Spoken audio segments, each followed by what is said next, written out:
ಮತ್ತಾಯ 16 13ರಿಂದ 17ನೇ ವಾಕ್ಯದವರೆಗೂ ಓದೋಣ. ಯೇಸು ಫಿಲಿಪ್ಪನ ಕೈಸರಿಯ ಎಂಬ ಪಟ್ಟಣದ ಪ್ರಾಂತ್ಯಕ್ಕೆ ಬಂದಾಗ ಜನರು ಮನುಷ್ಯಕುಮಾರನೆಂಬ ನನ್ನನ್ನು ಯಾರು ಅನ್ನುತ್ತಾರೆ ಎಂದು ತನ್ನ ಶಿಷ್ಯರನ್ನ ಕೇಳಿದಕ್ಕೆ ಅವರು ನಿನ್ನನ್ನು ಕೆಲವರು ಸ್ನಾನಿಕನಾದ ಯೋಹಾನನು ಅನ್ನುತ್ತಾರೆ, ಕೆಲವರು ಏಲಿಯನು ಅನ್ನುತ್ತಾರೆ, ಬೇರೆ ಕೆಲವರು ಯೆರೆಮೀಯನು ಇಲ್ಲವೇ ಪ್ರವಾದಿಗಳಲ್ಲಿ ಒಬ್ಬನು ಅನ್ನುತ್ತಾರೆ ಎಂದು ಹೇಳಿದರು. ಆತನು ಅವರನ್ನು, ಆದರೆ ನೀವು ನನ್ನನ್ನು ಯಾರು ಅನ್ನುತ್ತೀರಿ ಎಂದು ಕೇಳಲಾಗಿ, ಸೀಮೋನ್ ಪೇತ್ರನು, ನೀನು ಬರಬೇಕಾಗಿರುವ ಕ್ರಿಸ್ತನು, ಜೀವ ಸ್ವರೂಪನಾದ ದೇವಕುಮಾರನೆಂದು ಉತ್ತರ ಕೊಟ್ಟನು. ಅದಕ್ಕೆ ಯೇಸು, ಯೋನನ ಮಗನಾದ ಸೀಮೋನನೇ, ನೀನು ಧನ್ಯನು, ಈ ಗುಟ್ಟು ನಿನಗೆ ತಿಳಿಸಿದವನು ನರಮನುಷ್ಯನಲ್ಲ, ಪರಲೋಕದಲ್ಲಿರುವ ನನ್ನ ತಂದೆಯೇ ತಿಳಿಸಿದನು. ಆಮೇನ್. ನಾವು ಓದಿದಂಥ ವಾಕ್ಯ ನಮಗೆಲ್ಲರಿಗೂ ಸುಪರಿಚಿತವಾಗಿರುವಂಥ ವಾಕ್ಯ. ಈ ವಾಕ್ಯದಲ್ಲಿ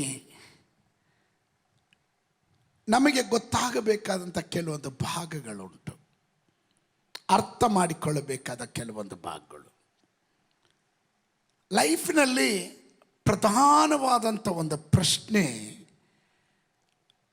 ನಮ್ಮ ಜೀವನದಲ್ಲಿ ಅತಿ ದೊಡ್ಡದಾದಂಥ ಒಂದು ಪ್ರಶ್ನೆ ಯಾವುದು ಅಂದರೆ, ನಾನು ಯಾರು, ನನ್ನ ಬಳಿ ಏನಿದೆ, ನಾನು ಎಲ್ಲಿಗೆ ಹೋಗ್ತಾ ಇದ್ದೀನಿ ಅನ್ನೋ ಕೇಳೋದಲ್ಲ ಪ್ರಧಾನವಾದ ಪ್ರಶ್ನೆ. ಪ್ರಧಾನವಾದಂಥ ಪ್ರಶ್ನೆ, ಹೂ ಈಸ್ ಮೈ ಗಾಡ್, ನನ್ನ ದೇವರು ಯಾರು? ಪ್ರಧಾನವಾದ ಪ್ರಶ್ನೆ, ನನ್ನ ದೇವರು ಯಾರು? ನಿಮ್ಗೆ ಈಗಲೂ ಅರ್ಥ ಆಗಲಿಲ್ಲ.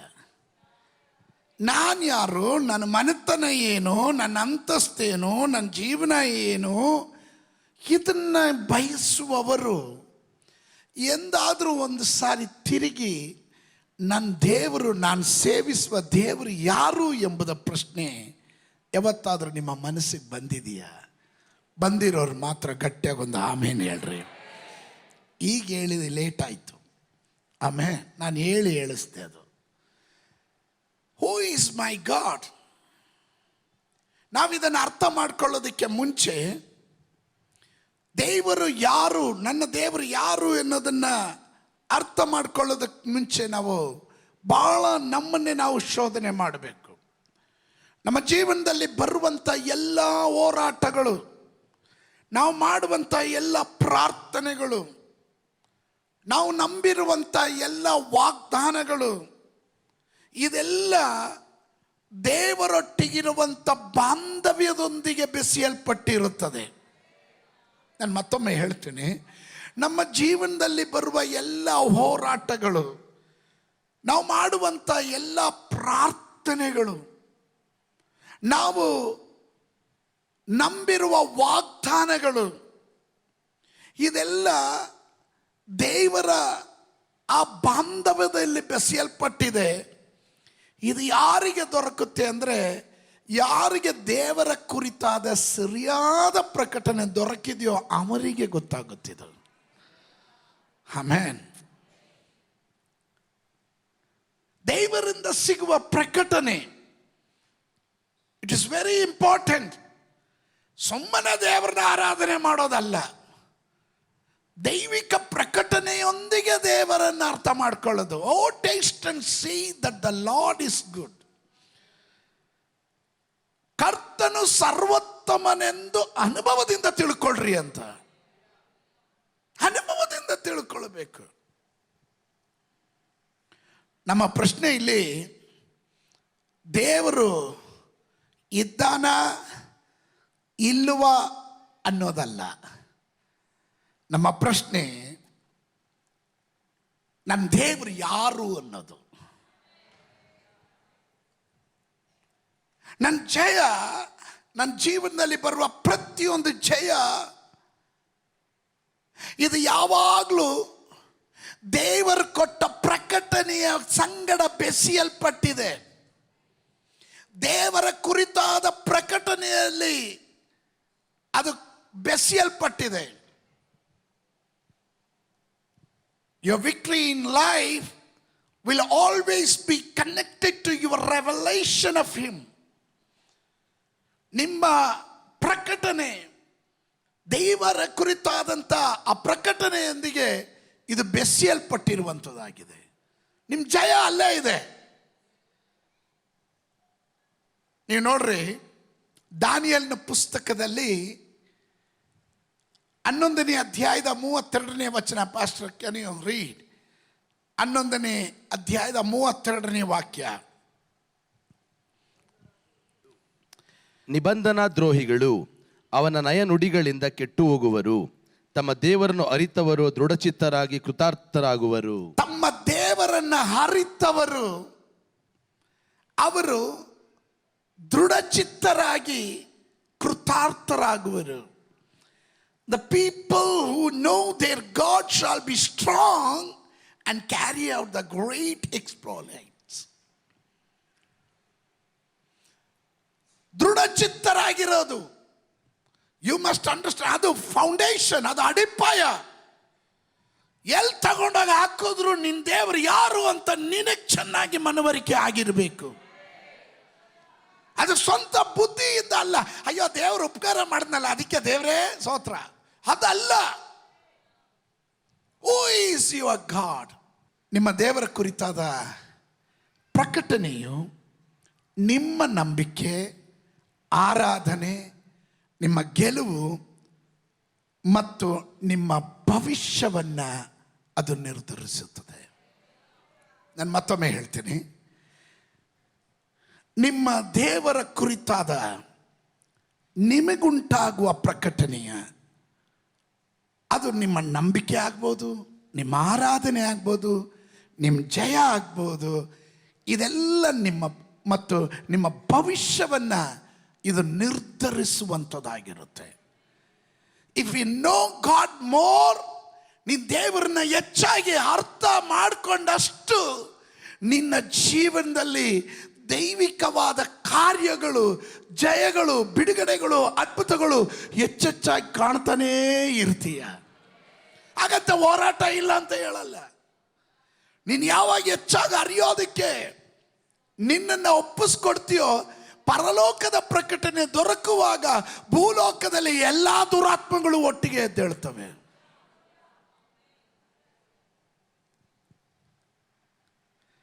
ಮತ್ತಾಯನು ಬರೆದಂಥ ಸುವಾರ್ತೆ 16ನೇ ಅಧ್ಯಾಯ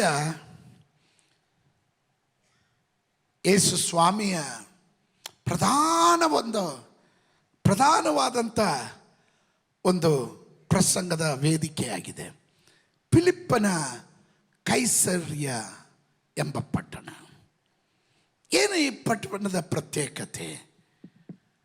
ಇಲ್ಲಿ ಹೆಚ್ಚಾಗಿ ಮಂತ್ರ ಮಾಡುವ ಸ್ಥಳ, ರಕ್ತದ ಓಕಳಿಯನ್ನು ಹರಿಸುವಂತ ಸ್ಥಳ, ಟೋಟಲಿ ಹೇಳಿದ್ರೆ ಅಂಧಕಾರ ತುಂಬಿರುವಂತ, ದುರಾತ್ಮನ ಕ್ರಿಯೆಗಳಿಂದ ತುಂಬಿರುವಂತ ಸ್ಥಳ. ಅನ್ಯ ದೇವತೆಗಳನ್ನ ಅವುಗಳ ಮಧ್ಯದಲ್ಲಿ ನಿಂತು ಯೇಸು ಸ್ವಾಮಿ ಪ್ರಶ್ನೆ ಕೇಳ್ತಾ ಇದ್ದಾರೆ.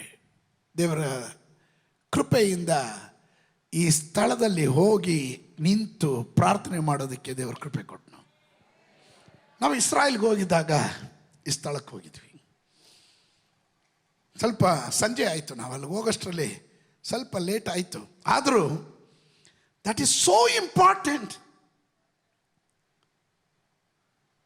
ಯಾವ ಸ್ಥಳದಲ್ಲಿ ಅಂಧಕಾರ ಶಕ್ತಿಗಳ ಪ್ರಾಬಲ್ಯ ಮೆರಿತಾ ಇತ್ತೋ ಅದೇ ಸ್ಥಳದ ಮೇಲೆ ನಿಂತ್ಕೊಂಡು ನನ್ನ ಯೇಸು ಕೇಳ್ತಾ ಇದ್ದಾರೆ, ನನ್ನ ಕುರಿತು ಜನ ಏನು ಹೇಳ್ತಾರೆ, ನನ್ನನ್ನು ಕುರಿತು ಜನ ಏನು ಹೇಳ್ತಾರೆ. ಈ ಪ್ರಶ್ನೆ ಸಾಧಾರಣವಾಗಿ ತನ್ನ ಶಿಷ್ಯರ ಬಳಿಯಲ್ಲಿ ಯೇಸು ಸ್ವಾಮಿ ಕೇಳ್ತಾ ಇದ್ದಾರೆ. ಯೇಸು ಸ್ವಾಮಿ ಕೇಳಿದ್ರು, ನನ್ನ ಕುರಿತು ಜನ ಏನು ಹೇಳ್ತಾರೆ ಎಂಬುದಾಗಿ. ಹಾಗೆ ನಾವು ಓದಿದ್ದು ನನ್ನನ್ನು ಯಾರು ಅನ್ನುತ್ತಾರೆ, ಅದು 3ನೇ ವಾಕ್ಯ. ನನ್ನನ್ನು ಯಾರು ಅನ್ನುತ್ತಾರೆ ಎಂಬ ಪ್ರಶ್ನೆಗೆ ಉತ್ತರ ಯೇಸು ಸ್ವಾಮಿ ನಿರೀಕ್ಷಿಸಿದಾಗ ಅಲ್ಲಿಂದ ಬಂದ ಉತ್ತರ, ನಿನ್ನನ್ನು ಕೆಲವರು ಸ್ನಾನಿಕನಾದ ಯೋಹಾನನು ಅನ್ನುತ್ತಾರೆ, ಇನ್ನ ಕೆಲವರು ಏಲಿಯನು ಅನ್ನುತ್ತಾರೆ, ಬೇರೆ ಕೆಲವರು ಯೆರೆಮೀಯನು ಅನ್ನುತ್ತಾರೆ, ಇಲ್ಲವೇ ಪ್ರವಾದಿಗಳಲ್ಲಿ ಒಬ್ಬ ಅನ್ನುತ್ತಾರೆ. ನೋ, ಆ ದೃಢ ನಿಶ್ಚಯ ಇಲ್ಲ. ನಾವು ದಾನಿಯೇಲನ ಪುಸ್ತಕದಲ್ಲಿ ಓದಿದ ಹಾಗೆ ದೃಢತೆ ಇಲ್ಲ. ದೃಢತೆ ಇಲ್ಲದೆ ಇದರ ಒಳಗಡೆ ನಿಮ್ಮನ್ನ ಪ್ರಶ್ನೆ ಕೇಳಿದ್ರೆ ನಿನ್ನ ದೇವರು ಯಾರು ಅಂದ್ರೆ, ಕೆಲವರು ಹೇಳ್ತಾರೆ ನನ್ನ ದೇವರು ನನಗೆ ಎಲ್ ಶಡಾಯ್, ಸರ್ವಶಕ್ತನು. ಇನ್ನು ಕೆಲವರು ಹೇಳ್ತಾರೆ ನನ್ನ ರೋಗ ಸೌಖ್ಯ ಮಾಡಿದ ಯೆಹೋವ ರಾಫಾ. ಇನ್ನ ಕೆಲವರು ಅವರವರಿಗೆ ತೋಚಿದ್ದು ಅವರವರು ಹೇಳ್ತಾರೆ. ಆದರೆ ಶಿಷ್ಯರ ಪ್ರಶ್ನೆ, ಯೇಸುವಿನ ಪ್ರಶ್ನೆ ಅಲ್ಲಿಗೆ ಕೊನೆಗೊಳ್ಳಲಿಲ್ಲ. ಅಲ್ಲಿಗೆ ಕೊನೆಗೊಳ್ಳಲಿಲ್ಲ. ಜನ ಏನು ಹೇಳ್ತಾರೆ ಅಂತ ಗೊತ್ತಾಯಿತು. ಜೊತೆಗೆ ನಡೆಯುವಂತ ನೀವು ನನ್ನನ್ನು ಯಾರನ್ನುತ್ತೀರಾ? ಆಮೆನ್. ನನ್ನನ್ನು ಯಾರನ್ನುತ್ತೀರಾ? ಲೋಕದ ಜನ ನಮಗೆ, ಲೋಕದ ಜನದ ಕುರಿತು ನೋಡುವಾಗ ಹೆರೋದನ ಬಳಿ ಕೇಳಿ ನೋಡಿದ್ರೆ ಹೆರೋದನ ಹೇಳ್ತಾನೆ, ಸ್ನಾನಿಕನಾದ ಯೋಹಾನನು ಮತ್ತೆ ಅವನೇ ಎದ್ದು ಬಂದಿದ್ದಾನೆ. ಯಾಕಂದ್ರೆ ಅವನೇ ಕೊಂದಿದ್ದು.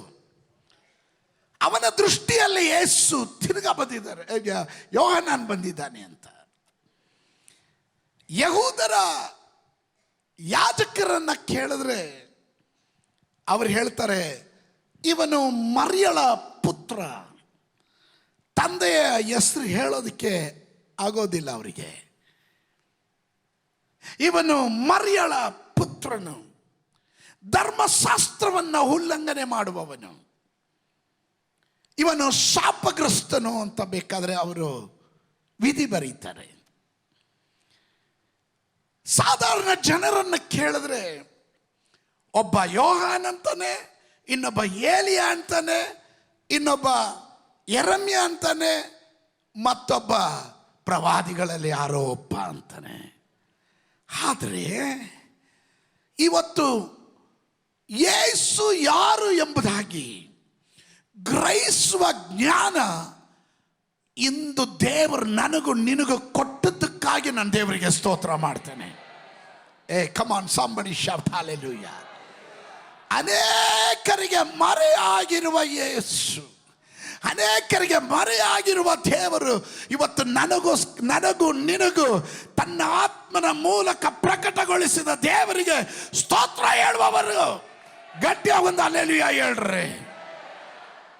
Amen, amen, amen.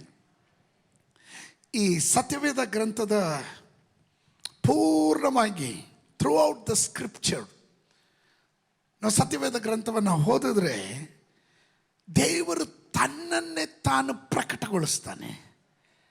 ಅವನ ಗುಣಲಕ್ಷಣಗಳು, ಅವನು ಮಾಡಿದ ಮಹತ್ ಕಾರ್ಯಗಳ ಮೂಲಕ ತನ್ನನ್ನೇ ತಾನು ಪ್ರಕಟಗೊಳಿಸ್ತಾನೆ.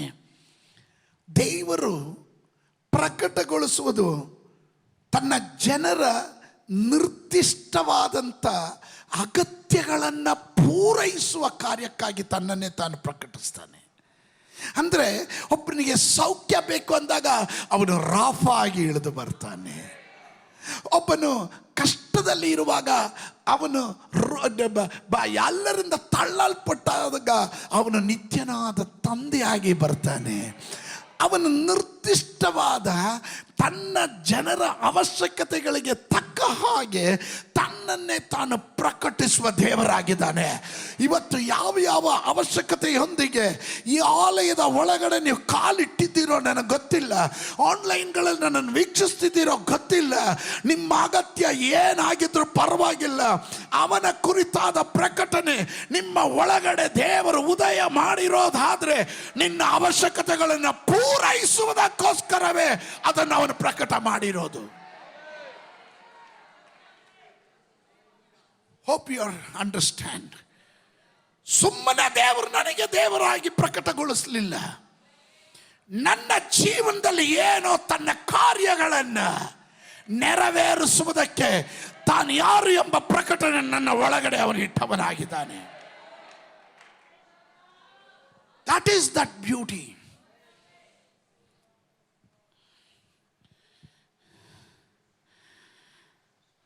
ಪೇತ್ರ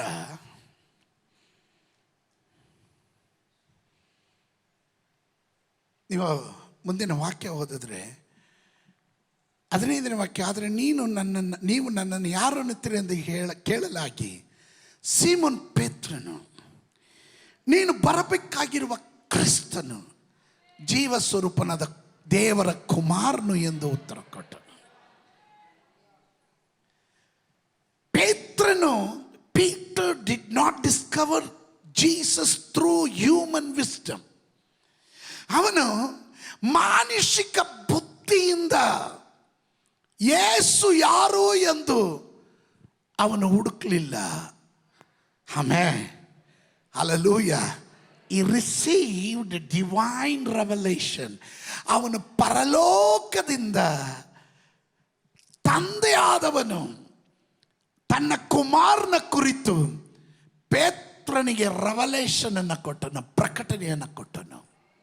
ಆಮೆನ್. ಅನೇಕರಿಗೆ ಯೇಸುವಿನ ಬಗ್ಗೆ ಗೊತ್ತು, ಆದರೆ ನಿಜವಾಗ್ಲೂ ಯೇಸು ಯಾರು ಅಂತ ಗೊತ್ತಿಲ್ಲ. Heart knowledge and head knowledge is entirely different. ಕೆಲವರಿಗೆ ಹೆಡ್ ನಾಲೆಜ್ ಇದೆ, ಬಟ್ ಹಾರ್ಟ್ ನಾಲೆಜ್ ಇಲ್ಲ. ನಾನು ಆ ರೀತಿ ಹೇಳ್ತೇನೆ. ನಾನು ಮುಂಚೆ ಹೇಳಿದ ಒಂದು ಉದಾಹರಣೆ ತಿರ್ಗಾ ಪುನರಾವರ್ತನೆ ಮಾಡ್ತೇನೆ. ಒಂದು ಹೆಂಡತಿಗೆ ತನ್ನ ಗಂಡನ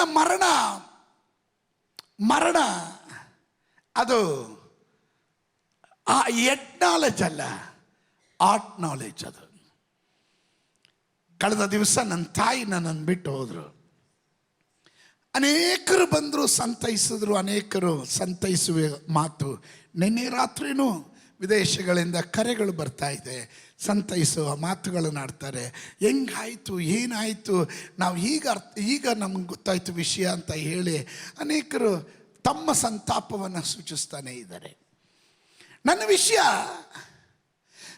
ಸಂತಾಪ ಸೂಚಿಸಿದವರು,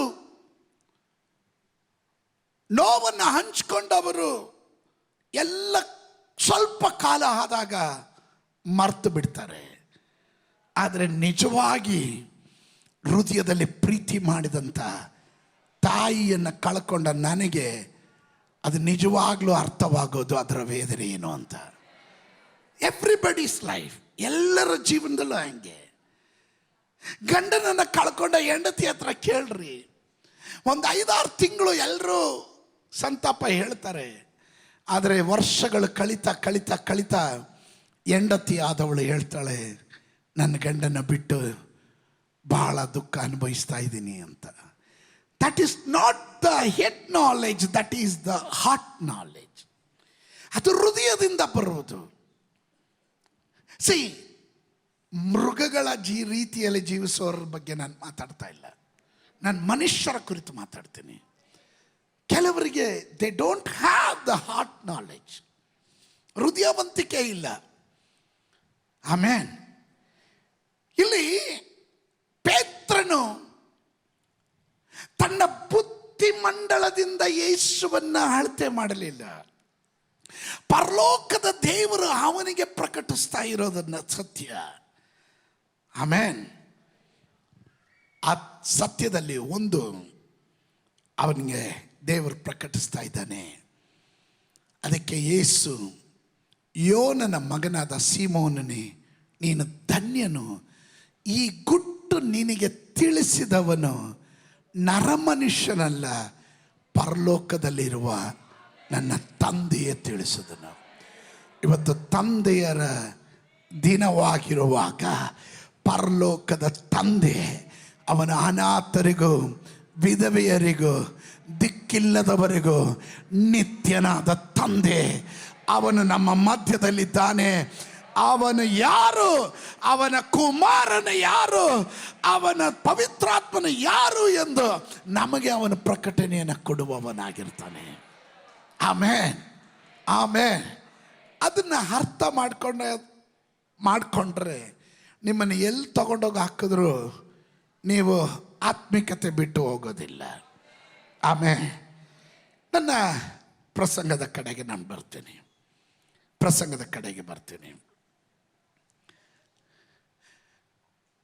ಈ ಧಾರ್ಮಿಕತೆ ಬೇರೆ, ಆತ್ಮಿಕತೆ ಬೇರೆ. ರಿಲಿಜಿಯಸ್ ಸ್ಪಿರಿಟ್ ಬೇರೆ, ಹೋಲಿ ಸ್ಪಿರಿಟ್ ಬೇರೆ. ಎಷ್ಟು ಜನಕ್ಕೆ ಅರ್ಥ ಆಯ್ತೋ ಗೊತ್ತಿಲ್ಲ. Religion gives information. The spirit of religion always gives a information. ನಿನ್ನ ತಿಳುವಳಿಕೆ ಕೊಡುತ್ತೆ. ಧರ್ಮ ಹಿಂಗನ್ನುತ್ತೆ, ಪ್ರಮಾಣ ಹಿಂಗನ್ನುತ್ತೆ, ನೀನು ಹಿಂಗಿರ್ಬೇಕು. ಅದೊಂದು ಒಂದು ಏನು ಹೇಳ್ತೀರಾ, ಚೌಕಟ್ಟಿನಲ್ಲಿ ನಿಲ್ಲಿಸಂಥದ್ದು. That is the religious spirit. But the holy spirit, ಪರಿಶುದ್ಧಾತ್ಮನು ಹಾಗಲ್ಲ. The holy spirit gives revelation. ನಿನಗೆ ಪ್ರಕಟಣೆಯನ್ನು ಕೊಡ್ತಾರೆ. Are you with me? ನೀವು ನನ್ನ ಜೊತೆ ಇದ್ದೀರಾ? ಗಟ್ಟಿಯಾಗೊಂದು ಆಮೇಲೆ ಹೇಳ್ರಿ. ನಾನು ನಿಮಗೆ ಅರ್ಥ ಆಗೋದಕ್ಕೋಸ್ಕರ ಇಷ್ಟು ಸ್ಲೋಗಿ ಹೇಳ್ತಾ ಇದ್ದೇನೆ. ಪವಿತ್ರಾತ್ಮನು ನಿಮ್ಮ ಒಳಗಡೆ ಬರುವಾಗ ನಿಮಗೆ ಜ್ಞಾನೋದಯ ಉಂಟಾಗುತ್ತೆ. ಪರಿಶುದ್ಧಾತ್ಮನು, ಅದಕ್ಕೆ ಯೇಸು ಸ್ವಾಮಿ ಹೇಳಿದನು, ನಾನು ಹೋಗೋದು ಉತ್ತಮ, ನಾನು ಹೋಗೋದು ಒಳ್ಳೆಯದು, ನಾನು ಹೋಗದೆ ಆ ಸಹಾಯಕನು ಬರಲಾರನು. ಆ ಸಹಾಯಕನು ಬರುವುದಾದರೆ ಸಕಲ ಸತ್ಯದಲ್ಲೂ ನಿಮ್ಮನ್ನು ದಾರಿ ನಡೆಸ್ತಾನೆ. ಸಕಲ ಸತ್ಯದಲ್ಲೂ ಅವನು ನಿಮ್ಮನ್ನು ದಾರಿ ನಡೆಸ್ತಾನೆ. ಹಲ್ಲೆಲೂಯಾ. ಪಾಪದ ಕುರಿತು, ನೀತಿಯ ಕುರಿತು, ನ್ಯಾಯ ತೀರ್ಪಿನ ಕುರಿತು ಅರಿವನ್ನು ನಿಮ್ಮ ಒಳಗಡೆ ಅವನು ಹುಟ್ಟಿಸುವವನಾಗಿರ್ತಾನೆ. ಅರಿವನ್ನು ಹುಟ್ಟಿಸುವವನಾಗಿರ್ತಾನೆ. Yes, holy spirit can give you the revelation. The religious spirit always give you the information. ನಿಮಗೆ ಹೇಗೆ ಹೇಳೋದಂದರೆ, ನಿಮಗೆ ಹೆಚ್ಚಿನ ಮಾಹಿತಿ ಬೇಕಾದರೆ ನ್ಯೂಸ್ ನೋಡಿ, ದಿನಪತ್ರಿಕೆ ಓದಿ, ಪುಸ್ತಕ ಓದಿ. You will gain knowledge. ಅರಿವು ಉಂಟಾಗುತ್ತೆ. ಆದರೆ ಅರಿವು ಬೇರೆ, ಪ್ರಕಟಣೆ ಬೇರೆ. ಅರಿವು ಧಾರ್ಮಿಕತೆ ಕೊಡುವುದಾದರೆ, ಆತ್ಮಿಕತೆಯಲ್ಲಿ ದೇವರು ಪ್ರಕಟಣೆ ಕೊಡ್ತಾನೆ. ಇಲ್ಲಿ ಪೇತ್ರನಿಗೆ ಕೊಟ್ಟಿರೋದು ಪ್ರಕಟಣೆ. ಉಳಿದ ಶಿಷ್ಯರಿಗೆ ಅರಿವಿದೆ. ಹೂ ಇಸ್ ಮೈ ಗಾಡ್ ಅಂತ ಕೇಳಿದ್ರೆ ಅವರು ಹೇಳ್ತಾರೆ ಯೋಹನಾನ್, ಇಲ್ಲ ಏಲಿಯ, ಯೆರೆಮ್ಯ, ಪ್ರವಾದಿಗಳಲ್ಲಿ ಒಬ್ಬ. Who is my god? ಯಾರು ನಿನ್ನ ದೇವರು? ನನ್ನ ದೇವರು ಯಾರು ಎಂದು ನನಗೊಂದು ಪ್ರಕಟಣೆ. ಅದು ಇವತ್ತು ಹಗಲೊತ್ತಿನಲ್ಲಿ ಪರಿಶುದ್ಧಾತ್ಮನ ಪ್ರತಿಯೊಂದು ವ್ಯಕ್ತಿಗಳ ಹೃದಯದಲ್ಲಿ ಕೊಡಲಿ. Until you receive this revelation, ಈ ಪ್ರಕಟಣೆ ದೊರಕವರೆಗೂ ನೀನು ಸತ್ಯದಲ್ಲೂ ಆತ್ಮದಲ್ಲೂ ದೇವರನ್ನ ಆರಾಧನೆ ಮಾಡೋಕ್ಕಾಗಲ್ಲ.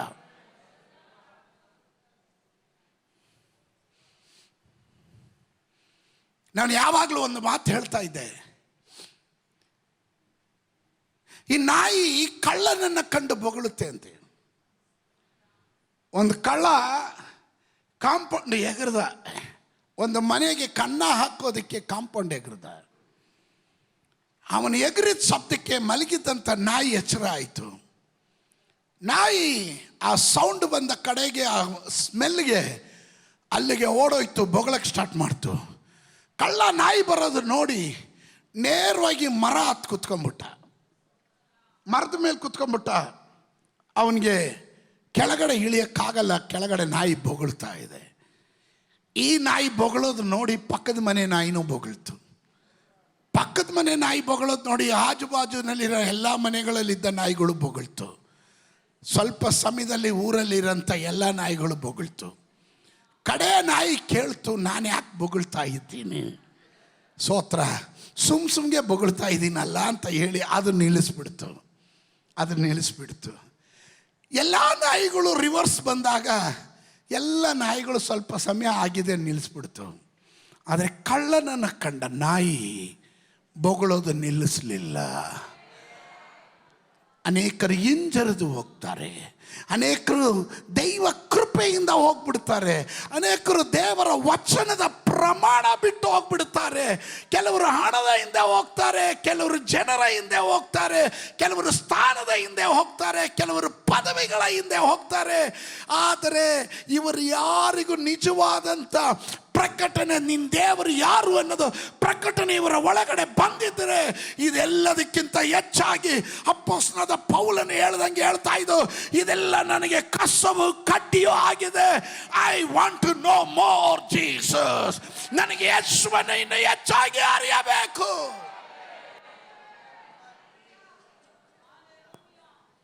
That is the revelation. ಅವನೇನು ವಿದ್ಯಾಭ್ಯಾಸ ಇಲ್ದಿರೇನಲ್ಲ ಪೌಲನು ಗೆಮಾಲಿಯನ ಪಾದಪೀಠದಲ್ಲಿ ಕುಳಿತು ಕಲಿತಂಥ IAS ಆಫೀಸರ್. ಆ ಕಾಲದಲ್ಲಿ ಇಬ್ರು ಗ್ರೀಕ್, ರೋಮ್ ಯೂನಿವರ್ಸಿಟಿಗಳಲ್ಲಿ ಮಾಸ್ಟರ್ ಡಿಗ್ರಿಯನ್ನು ತೆಗೆದುಕೊಂಡವನು. ಆಮೇನ್.